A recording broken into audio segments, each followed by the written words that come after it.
Okay, good morning, afternoon, or evening, everybody. Welcome to the Discover, Access, and Subset NASA Physical Oceanography Data webinar. This is your host, Jennifer Brennan. While everybody is logging in, you will notice two optional polls at the bottom of the page, and we really do appreciate your feedback on these polls. It helps us as we are, looking at ways to improve this webinar series. I've got 2 p.m. Eastern Daylight Savings Time, so we're going to go ahead and get started here. First, what I'd like to do is go over a few housekeeping items related to this webinar. To ensure best audio experience, the conference has been placed in silent mode. So if you have any questions or you have any issues, what I'd like for you to do is enter those into the Q&A pod, and you'll find that located on the lower right-hand side of your screen. This works like a chat. This webinar is being recorded, and it will be posted both to our online Adobe Connect webinar catalog as well as to our NASA Earthdata YouTube channel within a few days of completion. And I do plan, by the way, to provide the URL to all of you at the end. The presentation files will also be available for download at the end of the webinar. As far as timing is concerned, this webinar is 1 hour long. We've allocated 45 minutes to the presentation and live demonstrations with an additional 15 minutes for the question and answer period. After our speakers have finished their presentations, what we'll do then is we'll move to a final set of polling questions, and then from there we will transition directly to the Q&A period. Excuse me. You will have an opportunity to ask your questions throughout all portions of the webinar, with the exception of the live demo by using the Q&A pod. This works like a chat. Again, questions will not be answered using the raising hand function. We have disabled that. And then one final note, depending upon the volume of questions that we receive, what we'll do is we'll extend the Q&A period to 3:15 p.m. Eastern Standard Time, Daylight Savings Time, for those of you who may wish to stay on the line. And before I go over today's agenda, what I'd like to do is introduce today's 2 speakers. Our first speaker is Mike Gangle, who is a systems engineer and developer for the NASA Physical Oceanography Distributed Active Archive Center, or PO.DAAC. Our second speaker today is Aaron Plav, who is a Science Applications and Data Integration Engineer at PO.DAAC. So what we're going to do now is let's move to the agenda. I will pull that up here. Let's go ahead and continue here with the agenda. During today's webinar, Mike will kick off the webinar with an introduction to NASA PO.DAAC data, tools and services, and then what he'll do is he'll transition to an introduction and live demonstration for the HTTP-based data discovery and access tool, which is called PO.DAAC Drive. The second half of the webinar will focus on an introduction to and live demonstration for the Hightide Level 2 subsetter for NASA PO.DAAC SWAS data. With that, it is my pleasure to introduce our first speaker today, Mike Gangle. Mike? Thank you. So momentarily you should see some slides popping up.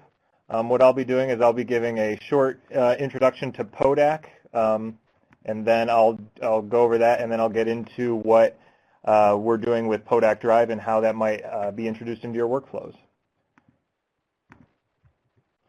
So PO.DAAC is one of 12 NASA Earth Observing System Data and Information Systems, or ESDAs, distributed active archive centers that manage, archive, and distribute Earth system science as part of the Earth Science Data Systems program. You can see it's located in Southern California at JPL, and as one of the 12 DAACs, we are here to assist in selecting and obtaining data, access to data handling and visualization tools, provide notification of data-related news and events, and then provide technical support and referrals for our data products. A little bit about PO.DAAC itself. We are the PO.DAAC, or Physical Oceanography DAAC, which means we distribute parameters such as sea surface temperature, sea surface topography, and sea surface salinity, as well as wind speed and gravity. We have over 500 public data sets, and that includes about 10.7 million files as of our last count, which comprises over 160 terabytes of archive data. So that's a lot of data to kind of sift through and weed through if you're interested. In terms of our distribution and data we're providing to users, for last month, August of 2016, we distributed 37 terabytes of data and over 5 million files. So with all that data, It's really important for PO.DAAC to be able to help our users in three major facets of discovery, and access and exploration. So those three things, like I just mentioned, are discovery. How do you learn about what data we offer, and not just the data we offer, but finding the data that is for your region or your times that you're interested in. Data access. So once you know what data you're interested in, what data or how can you access that data, whether it's traditional FTP or some other newer technologies that we're offering. And then finally, exploration and visualization. Sometimes just knowing what data you're looking for isn't enough. Sometimes you want to see some imagery or get some time series or graphs that kind of better paint a description of the data that you're looking for. So first up is discovery. We offer two major mechanisms for discovery. The first is our web portal and our mission pages.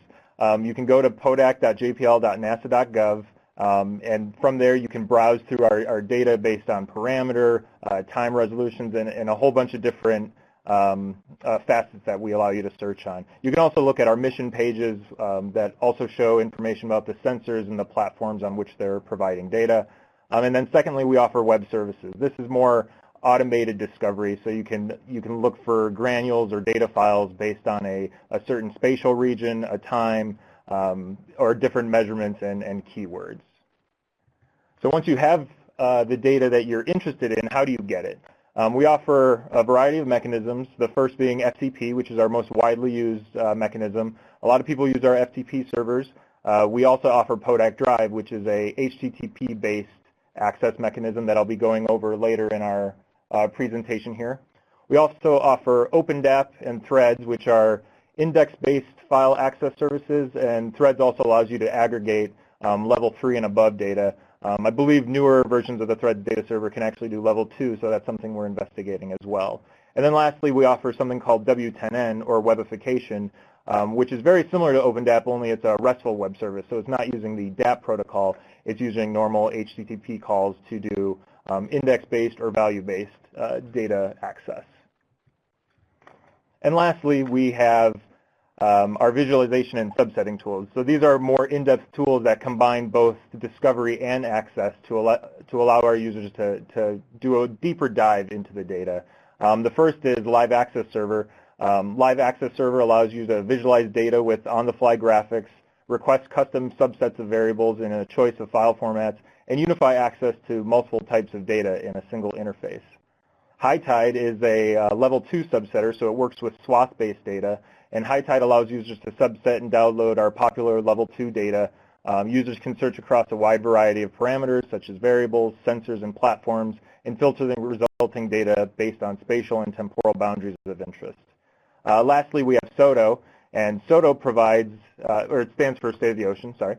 SOTO provides near real-time data layer visualizations annotated with ocean features and events and some other sources of information, such as ice extent, hurricane tracks, and clouds.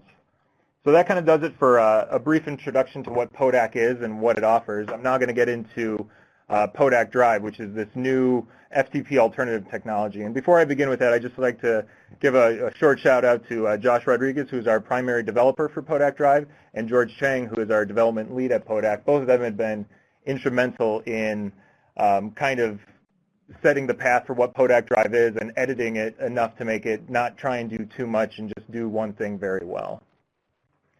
So before I get into PO.DAAC Drive, I mentioned it's an FTP alternative, and it's worth noting how is FTP used at PO.DAAC if we're offering this kind of competing service to it. So first and foremost, FTP is overwhelmingly the #1 option for users to get their data at PO.DAAC. I mentioned earlier that for the month of August, we had 37 terabytes of data distributed. 34 of those terabytes were distributed over FTP. So we know it's the gorilla in the room at PO.DAAC, and we know everybody likes to use it. Our next highest access use was OpenDAAP, and so at that being around 3 terabytes, we know FTP is an order of magnitude more popular or distributing more data than any of our other services combined for the most part. A second thing about FTP is that it's a very old but relevant technology. To put in perspective, FTP came out when Richard Nixon was Times Man of the Year and Three Dog Night had the top single on the Billboard charts. So it's about 45 years old, and in technology years, that's that's out there. But it's still a very relevant technology, and we wanted to look at, well, why is it so relevant? Why is it still being so used? One of the key parts of FTP is that it's ubiquitous, right? You can go to any machine, whether it's Linux, Windows, Macintosh, anything. It basically has an FTP server built into it. It's also very simple to use, so FTP doesn't give you a whole lot of bells and whistles. It essentially lets you get data or push data if your servers allow that. So it's not overly complicated, and you can get to it pretty much wherever you are. Now, one of the issues that we find with FTP, however, is that it is not built with security in mind. And so some of the requirements that are being sent out to us from NASA and our sponsors require some more stringent security mechanisms to be in place. And so we've had a hard time figuring out what's the best way to get some of those newer features that we want into an older technology. And that's kind of where we are at with PO.DAAC Drive right now. So knowing everything about FTP there, wanted to get into the key drivers for PO.DAAC Drive. First and foremost is it has to be Earthdata Login compliant. Earthdata Login is a single profile allowing users access to the wide array of as-listed data services. It allows us to kind of understand what our users are doing with the data, as well as a little bit of information about their background so that we can better suggest data sets or better provide tools that meet our users' needs. The second thing we wanted to do with PO.DAAC Drive, and it's our number one focus, is to provide the similar functionality that FTP is providing. And then lastly, because we know moving to new technologies isn't always the easiest, we wanted to include mechanisms that made adoption of PO.DAAC Drive simple and easy to do. So let's cover a couple of those things that we think we've accomplished. Number one, Drive as an FTP replacement. We wanted to do all the functionality that our users are used to with their FTP tools. So first and foremost, we wanted to have a browser-based directory exploration. So if you get an FTP URL and you put that into a Firefox or a Chrome or Explorer, a lot of times you can just browse an FTP site that way. That's really important for a user who might just be going in and exploring what data exists and trying to figure out, where's the data housed and where can I look to automate my processing. It's also important to be able to take a link from FTP and send it into an email to a colleague. Maybe you want to show them a data file or point at the data that they're interested in. We wanted to make sure that functionality still existed. And third, we know a lot of our users automate their processing. You don't get 37 or 34 terabytes of distribution by a user going in and clicking and downloading all the files that way. A lot of our users are, they're running daily. They're pulling all the new data that comes in for their data sets. And so they're using tools like curl and wget, so we wanted to make sure that those tools worked with us as well. The second key area was our satisfying our sponsor requirement of integrating the Earthdata Login. This is something that we wanted to make sure we do, and it's one of the forefronts of security that we built into PO.DAAC Drive. So you'll see a short demo of how we go about doing that, as well as what the user can expect when they first log in and how they'll access PO.DAAC Drive. And then thirdly, we wanted to make sure that our users were able to adopt these tools easily. So we looked at a technology called WebDAV. WebDAV stands for Distributed Authoring and Versioning. And what this allows users to do is using built-in tools on Mac OS X or even Windows, you can mount our entire archive as it's a local disk to your machine. So no longer do you have to actually use FTP tools or wget or curl. You could simply just mount the archive. You can do a find, you can do an ls, you can actually look at our entire directory as if it's on your machine right now. So that has a lot of implications in terms of workflows.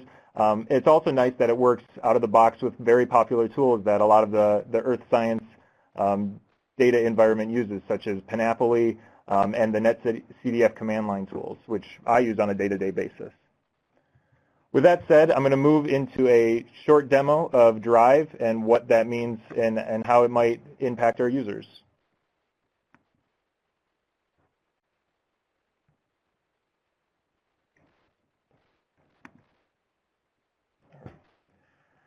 So now you should be able to see my screen. I'm at the PO.DAAC homepage, and so if you're looking for PO.DAAC Drive, all you have to do is hover over Data Access, go down to PO.DAAC UAT, which is our user acceptance test area, and then you'll see a PO.DAAC Drive option. If you just click on that, you'll be brought to a big page that has PO.DAAC Drive and telling me that I'm currently logged out. Like I mentioned before, you need to have an Earthdata Login to use PO.DAAC Drive. So if you don't have that, when you click on the login link, you'll be brought to a page that will either allow you to log in or register with an account. The registration process is pretty quick. It takes about 5 minutes, and there isn't too much back and forth. You'll get an email asking you to activate your profile. And once you do that and filled out a handful of questions, you'll be on your way with PO.DAAC Drive. So when I click on Login with URS, I'll be brought to the Earthdata Login page. I'm currently logged in with the Earthdata Login, so right now it just tells you I'm authenticating. If this is your first time using it, what will happen is they'll ask you to authorize this application, or you'll have to log in and then authorize the application. It's a couple of clicks, and then you'll be on your way to PO.DAAC Drive. From there, once you log in, you'll see this following screen. There's a couple of items of information here that are important. One is the ability to log out of PO.DAAC Drive. This is useful if you're on a shared computer and maybe you don't want your URS profile being used for certain things, so you can log out directly here. More information is your username and password that we have set here. These are not your URS or Earthdata Login username and passwords. These are tokenized passwords, and I'll get to why that's important in a moment. You have the ability to change these passwords that we've generated for you, and we also give you the option of a help page that allows you to figure out how do you use WebDAV and how you use our automated tools, and some more information there. And then lastly, you have a button down at the bottom of the page that allows you to click to browse our files. When you click that, and I'll show you a demonstration momentarily, it acts just like the FTP sites that you would paste into your browser. So first, we'll go over your username and password. Because PO.DAAC Drive requires our Earthdata Login accounts, you need to have a login and an authentication-based access to the system. When you're using command line tools, a lot of the times you have to specify those on the command line. We don't want you putting your URS or your Earthdata Login credentials on the command line for all the world to see. What we want is to build a token that works just the same as that username and password, and would only affect your access to PO.DAAC Drive if it was compromised. You can change this if you'd like by clicking on this link. Perhaps this generated token isn't memorable enough for you and you want to name it after a cat or a favorite sports team. You have all the abilities in the world to do that. And then you would use that as your token mechanism for WebDAV and command line utilities. I'm going to click on Help with Connecting via WebDAV now to go over our tutorial pages. And so what we can see here is we have a fairly long list of different tools and mechanisms by which you can access PO.DAAC Drive. At the top of the screen, we have instructions on using WebDAV. Remember, WebDAV is that interface or that protocol for mounting our entire drive locally on your machine so you can interact with it just like it's a normal file system. We have instructions for Mac OS X.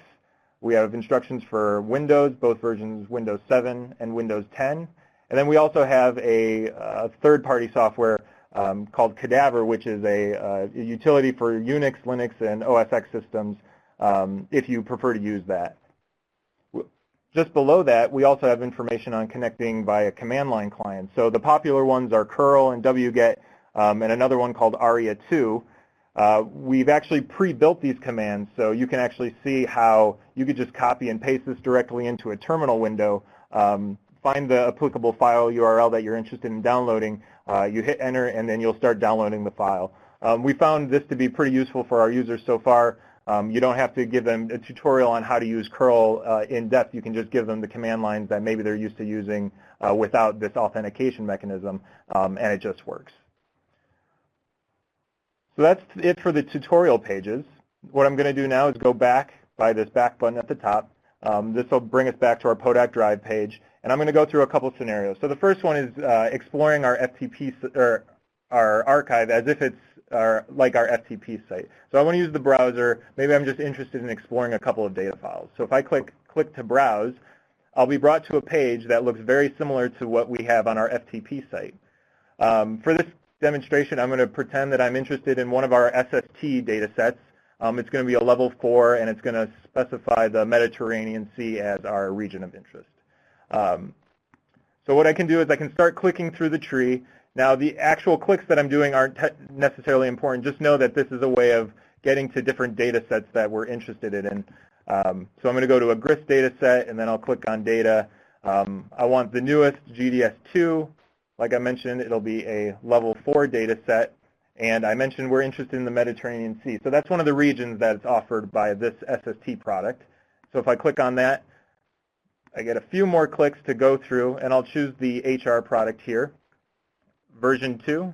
So you can see there's a kind of a long tree, and we finally get to our products of interest and that are built by year and then day of year. So if I'm interested in the most recent data, I'll go to 2016, and I can scroll all the way down to the bottom where I have day of year 272. If I click on that, I can now see that these are the data files of interest as well as their checksum. So from here, I can simply click on a file, and I'll start downloading it just like you would on an FTP site. I can also do the normal things, right-click and copy the link address. Now I can send that into an email, or I can use an instant messenger or a Slack chat box. I can put that in there, and other users who have access to PO.DAAC Drive can download that same exact data file. Like I said, I just copied this link address. What I want to show you now is if I go back to those help pages, how would I download this file if I'm on a Unix or a Linux terminal? So if I go back to help, I can go all the way down, and I can see my curl, wgets, and my aria2s. I'm going to bring up a terminal window now and show you there's nothing in the directory now. Normally what you do with curl is you just do curl, and I want to get this file. So if I do this command, you'll get an error, right? Like I mentioned, we have to have some sort of authentication because you have to log in via URS to use Drive. So right now you can see I'm getting this 401 unauthorized error. That's just the HTTP code saying, hey, you can't do that without the right permissions. So if I go back to our web page, I can simply copy this command, which is a curl. It tells us I want to download this file and save it, and this is the user and password that I want to use.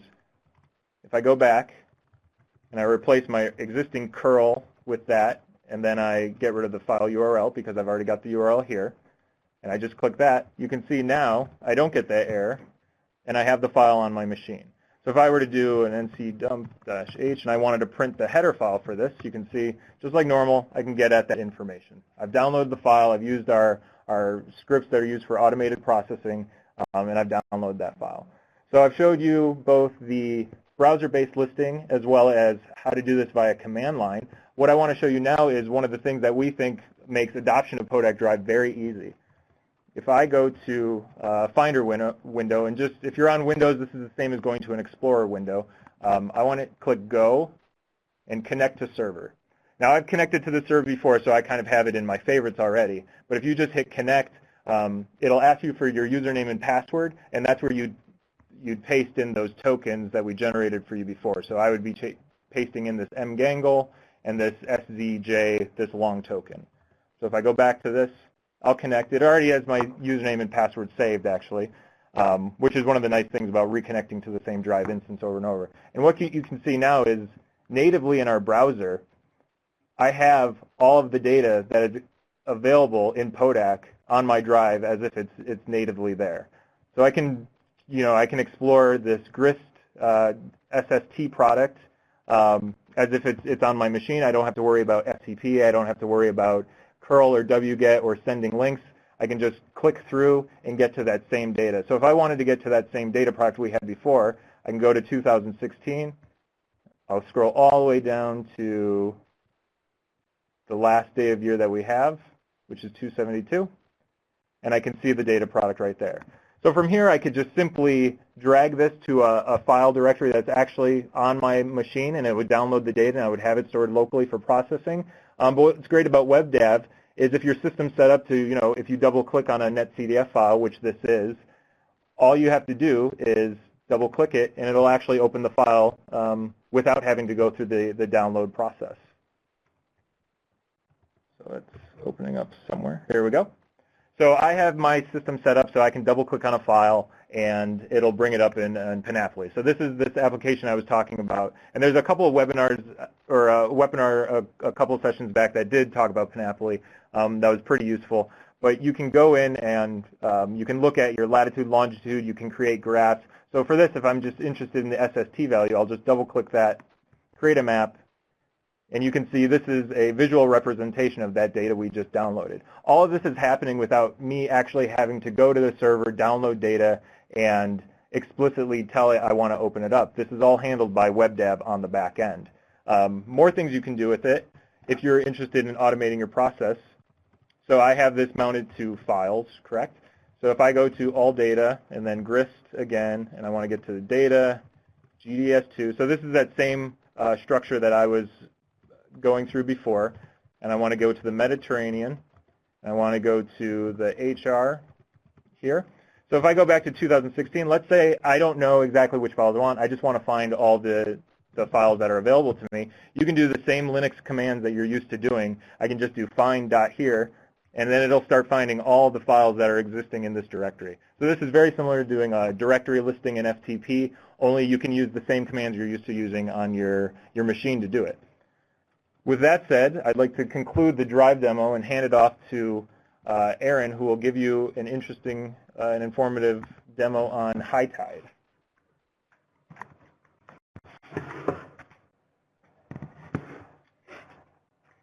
Thanks, Mike. I'm Aaron. I will be presenting on the Hightide tool. Some of you may be familiar with the previous PO.DAAC Hightide tool, and we just recently updated this tool and redesigned several aspects of it.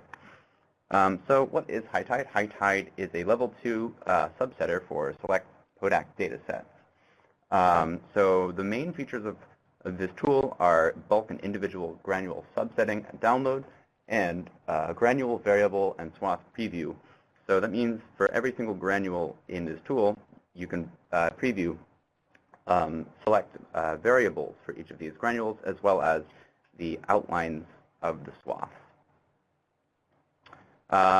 Briefly, the old version of Hightide had a few issues with performance and handling of large amounts of data. And these are some of the things we wanted to improve upon in our next version. So for some of you who may be familiar with the old one, this is what it looked like.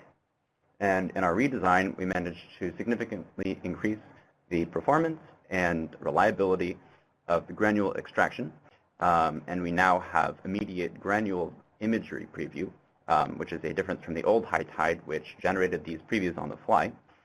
We've also redesigned the interface, and we've built this interface so that it can accommodate future improvements and so that it can handle other levels of data besides level 2 that we may choose to add in the future. So now I will continue to a demo of the Hightide tool. I just clicked on this link here, but you can also, from the PO.DAAC homepage, go to Data Access and click on Hightide. So when you first go to Hightide, you'll be presented with this screen. Sorry, one second.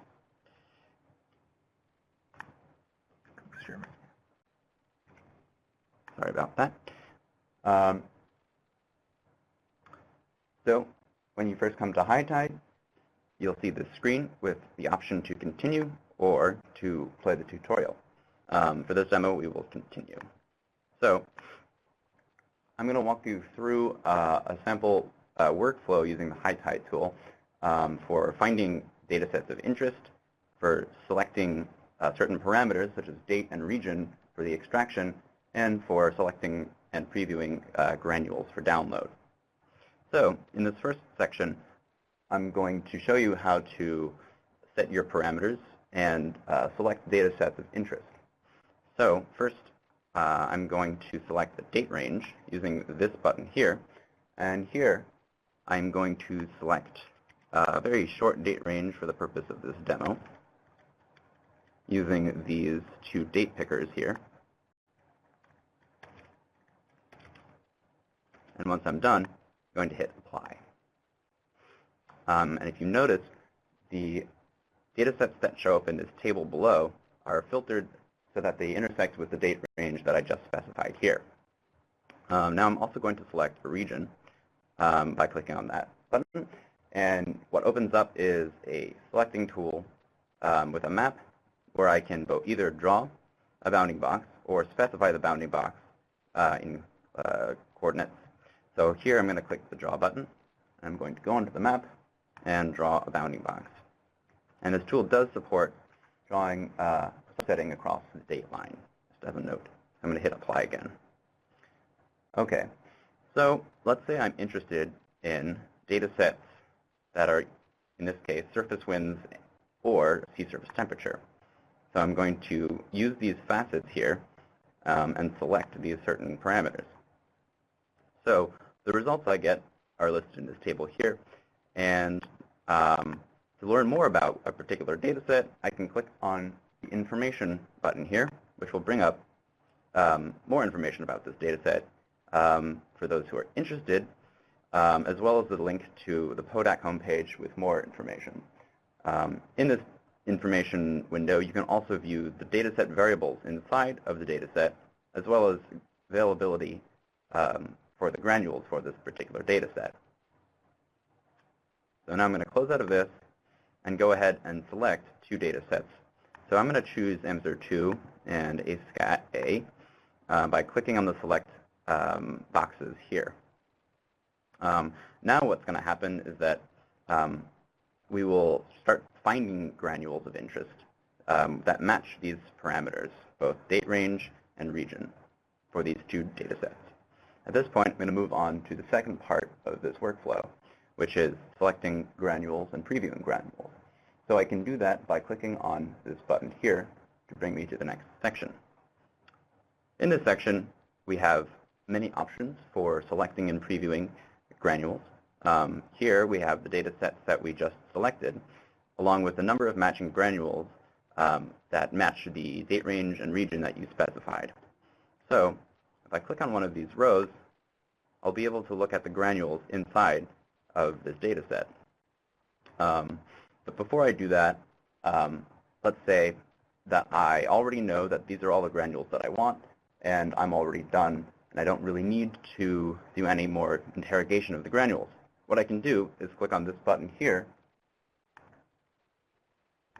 which will add all matching 165 granules to my downloads.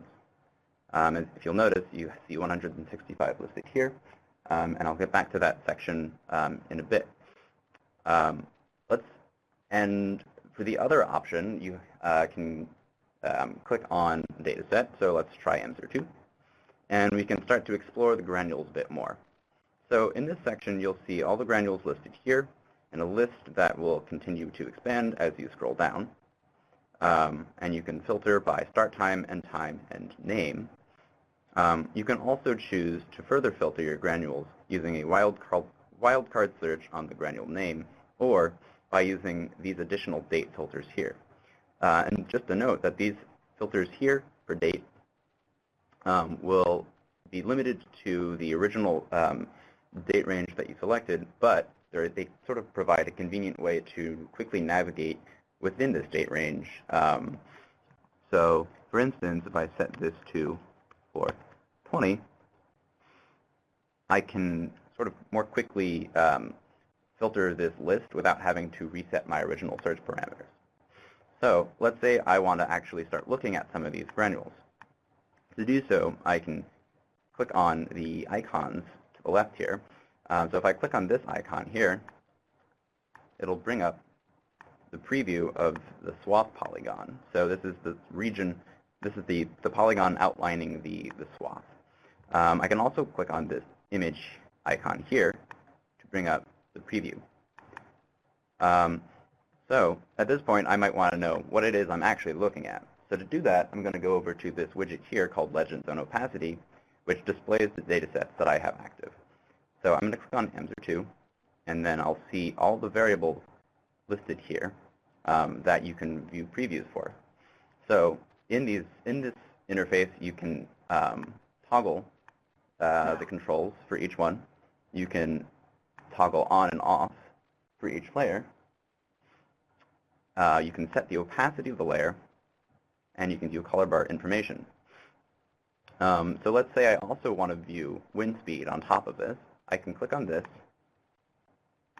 toggle it on, and set the opacity to 50%.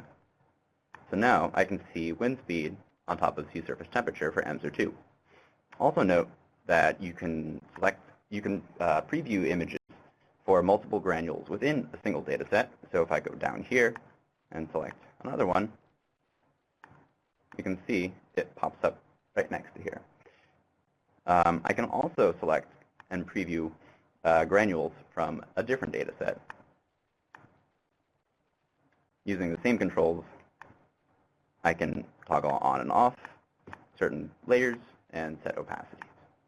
This can be helpful if you want a sort of quick preview of what the granules might look like, and if you're looking at a particular range, it can help you identify granules of interest. So at this point, let's say I want to download particular granules that I just started looking at. I can do that by clicking on a particular granule or selecting multiple by clicking with Shift. And now I right-click on my selection and I click Add Selected Granules to Downloads. In that menu, I can also choose to activate the granule outlines or footprints for all these granules, clear them all, or activate all the image previews for them. Additionally, you'll notice this button here, which lets me add all of the matching granules in this list to my downloads. And you'll notice that it's the same number as the matching granules above, but if I start to filter this more, you'll see that it changes to 12. So it's essentially all of the granules in this list. You can also download all of them by shift-clicking and adding to downloads. So now that I've selected all the granules that I'm interested in, I'm going to proceed to the next section, which is downloads. Here, we see all of the granule selections that we've made so far, including the first one, where in this section we hit the download button. So this is the 165 granules here. These three are the granules we selected individually, and here's the second set of individually selected granules. Inside of each one of these, you can see further information, including the original region specified, the date range, as well as any filters you may have applied. Additionally, you have the option to exclude certain variables from the extraction process. You may want to do this if you're not interested in certain variables, or you wish to increase the speed of the download and reduce the size of the download, especially useful if you're downloading a lot of data. So once I've finished customizing these particular downloads, I'm ready to enter an email address in this box here. And then I'm going to hit Download Selected Granules. Now, if you'll notice, we have an entry in the Your Download section. Oops. In the Your Download section that lists the time of the download as well as the status of the download. At this point, you'll receive an email letting you know that the download has started. You'll also receive an email once the download has completed, and you'll be notified in that email if any of the granules have failed to extract. So my download has now completed, and I can click on this button here. And if you'll remember, we had 3 different download jobs, and these are the links to all of them. So I can just click on one of them, and I get a zip file containing all of the granules that I requested. So that is sort of the primary workflow using Hightide, but I'll also take a moment to explain some of the nice other convenience features that we have in Hightide. So let's say that I'm interested in different sets of data sets. So here it was surface winds and sea surface temperature. But I also might want to investigate a completely different set of data sets, or using a different time range or area. What I can do is save this configuration as, let's call it AMSR 2 and ASCAT A. When I hit save, this configuration is saved to my browser. And what I mean by configuration is the date range, the region, and the data set selected. Currently, we do not save the current granules that you have selected for preview. So let's say I make some other changes in the application, and I want to go back to what I had before. I can click Load, and I can reload that configuration. Now you'll notice that the granules have cleared, but we have the data sets, the date range, and the region populated in the UI. Additionally, I can share this configuration using this URL, which I can also copy from the top browser bar.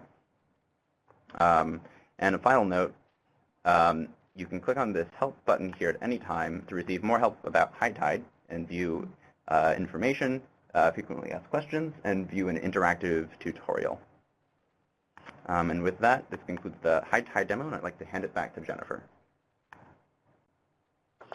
Okay, thank you, Aaron. Thanks, everybody. What we'll do now is we will move to a final set of polling questions. And what I'd like to do is give these questions 3 minutes or so, because we do have a couple of short answer questions down there. We're very much interested in what you'd like to hear about in the future, what additional capabilities you might be interested in down the road. So I'll give these 3 minutes or so, and then from there we'll move to the Q&A portion of this webinar. All right. Thanks, everybody.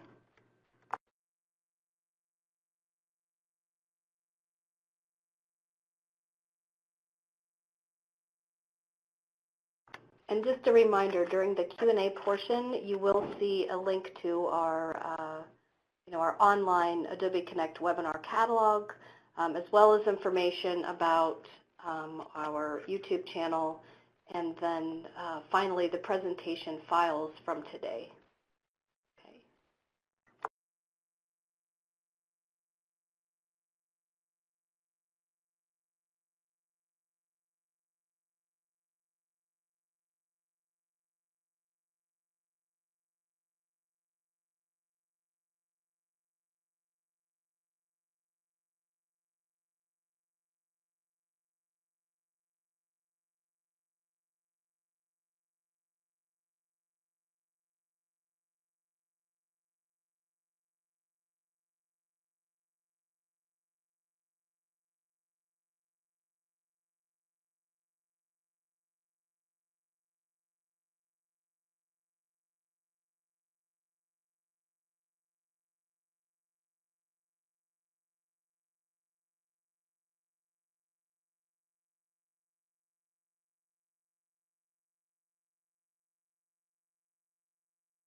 Okay, everybody, I'm going to give these questions just another minute or so, and then we'll move directly to the question and answer period.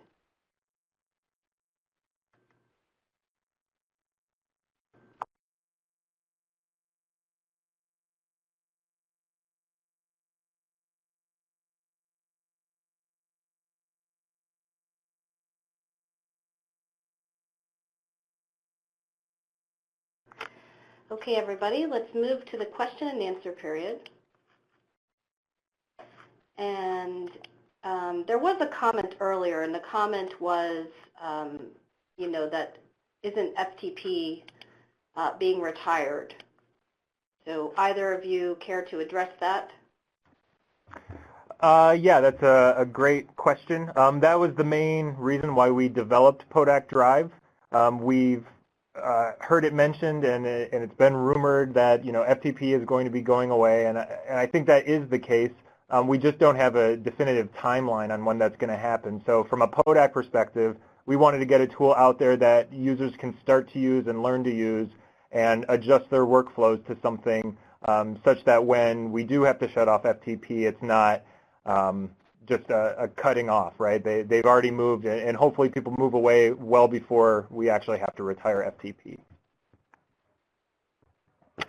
Okay, thank you. So I am looking for questions here. Okay, and for the Drive token, does it ever expire? Can you share it with others? You should not share it with others. It maps to your Earth login profile. It's configurable on our end whether or not it expires, and we're still trying to figure out what's the best practice for doing that, as that could inconvenience users who just kind of want to set it and forget it and have all their processing working. So that's something we have to figure out in terms of how long does that token last and if they should be notified when that token is expiring or has expired. Okay, thank you, Mike. I did notice while we're waiting for additional questions that many participants had indicated interest in ocean color data, and we do have an ocean color distributed active archive center, so that's worth noting, and that is oceancolor.gsfc.nasa.gov, and we've held one webinar where they use the CDAS tool to manipulate those data products, so that may be of interest to some of you. And then our next question is, what is the sharing plan with other DAACs? So that's something we're still working out with EOSDAS. There are other people who are interested in using the technology. At JPL, we're working on getting it open sourced so that we can distribute it to other DAACs. So that's where we are currently. I think it's going to be up to each individual DAAC to see if it works for them and suits their needs. So I don't want to promise and say, PO.DAAC Drive will be everywhere and it's how you're going to use it all the time to get any Earth science data, but there are other DAACs looking into it. Okay, thank you. Are there any additional questions?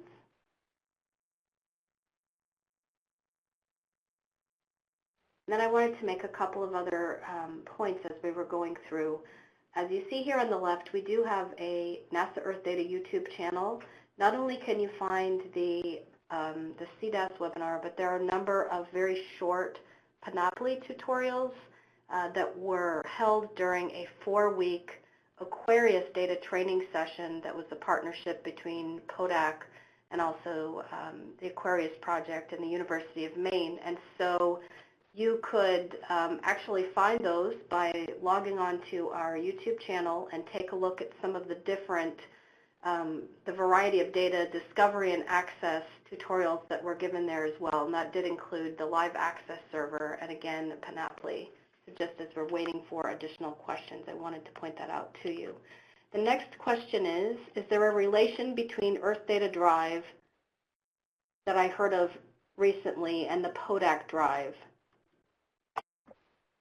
Yeah, I think there is a relationship. PO.DAAC Drive is, the original development of it and what we're offering. If it were to become some wider service that other DAACs use, there might be a rebranding involved in calling that Earthdata Drive, as well as any future developments that are done with it. That's the most I can really say about that right now. But like I mentioned, there are other people interested in using it, and there are plans for it going forward. So we'll just have to kind of take a wait-and-see approach to see what its final name ends up being. Okay, thank you, Mike. The next question is, to use Hightide, is there a minimum bandwidth, minimum required bandwidth for your internet connection? Let's see. Nothing It's fairly standard, I'd say. As long as you can load the web page over a standard connection, then you shouldn't see any issues. The file downloads may take longer, just because it's a lot of data that you end up having to download, but everything will still essentially work. It'll just be slower for the actual download itself. Okay, thank you, Aaron. All right, I'm looking here for any additional questions. You'll notice in the lower right-hand corner of your screen that we have both of today's presentations, at least the slide component, uploaded there. And so to download those files, what you would do is left-click or highlight either of those two files, at which point you should be prompted to download the selected file. That is a persistent feature if you were to access the recording by way of the Adobe Connect catalog later on. We are recording this webinar, so you'll be able to go back and take a listen or kind of work through the demos that were provided today. I generally have the video posted to YouTube within a couple of days of completion, so by Friday, if not tomorrow, this will be posted to our YouTube channel, and I will send out a message to all registrants for the webinar, so you'll have the direct link, and then you'll also have a link to that on the YouTube channel. Are there any additional questions at this time? Don't be shy. Anybody? Okay, so I'll give it just another minute, and in the meanwhile, just to let everybody know that what we'll do, if there are no further questions, we'll log off from the telecon portion of this webinar. I will leave the virtual meeting space open an additional 10 minutes or so. So certainly if you think of a question or you'd like to, you can type that into the Q&A pod, and that will be captured, and I can follow up with our speakers today offline so that you can have your answer to that question. We will have a webinar on October, not sure if this will interest any of you, but we will have another webinar on Wednesday, October 26th, and it will focus on a field campaign explorer tool that's been developed at our NASA Atmospheric Science Data Center, DAAC. So stay tuned to the tinyurl.com Earthdata webinar for information on that webinar. Any further questions? Well, I would like to thank all of you for joining us today and thank our speakers for their presentations today, and I hope to see you again in the future. All right, everybody, if there are no further questions, we'll log off from the telecon. Certainly feel free to email me if you'd like to be in touch with our speakers, if you have questions, and I will forward that information along. So thanks so much, everybody. At this point, we will log off from the telecon. All right. Bye-bye now.